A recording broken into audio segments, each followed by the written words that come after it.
嗨，大家好，欢迎来到我的频道。今天我要说的是气炸锅。平时我的午餐都是到外面去打包啊、炸饭之类的，都很少自己下厨去煮的。近来我们买了一个气炸锅过后，其实还蛮方便的。很多时候都买了一些很简单的材料，煮一餐很简单的一个午餐。因为气炸锅很方便，而且煮出来的东西不会很油腻。今天我就煮一个很简单、很容易的一个午餐。这个就是我刚买的一个气炸锅，其实价钱应该是在300多元左右。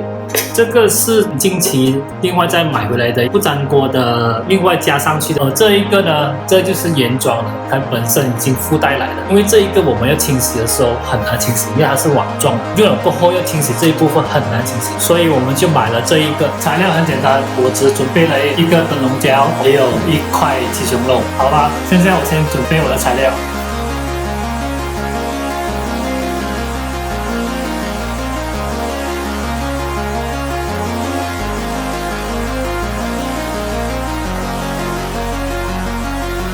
气炸锅的底部呢，就放少许的一些橄榄油啊，或者是猪豉油都可以的。因为待会不要将那个鸡胸啊会沾到一点。虽然它是不粘锅，但是它还是多多少少会沾到。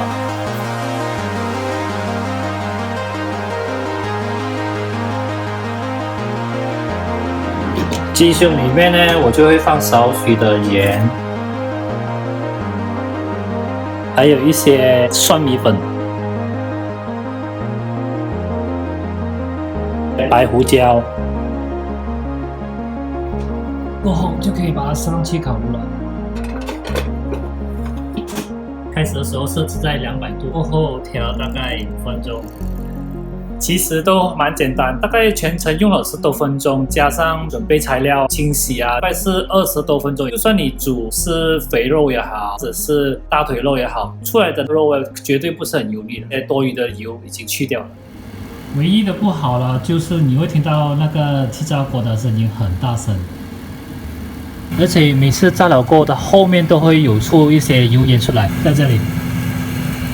刚刚5分钟已经过了，因为我不要一下子用10分钟来气炸它，所以我就分成2次，我会拿出来看一看，再炸另外再5分钟，所以全程大概是10分钟就搞定了。炸了大概10分钟过后，我会把它再翻转，放下我的那个蔬菜，再大概炸多3分钟左右。蔬菜上面最好是再擦少少的橄榄油，要不然待会它炸的时候会有点焦。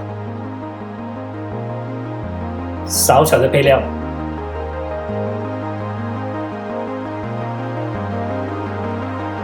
再放进去，再煎炸多3分钟。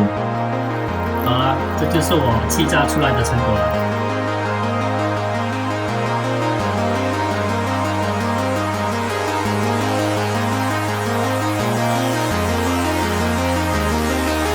假如你们炸的时候，只要是那个时间拿捏的好的话，里面炸出来的那个肉啊，不会很柴的，绝对里面还水分啊，全部还在。因为味道不是很重，所以我另外再加些芝麻酱，把它的风味更好吃一点。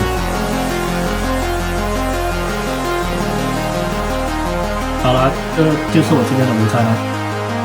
清洗的部分真的是很简单哦。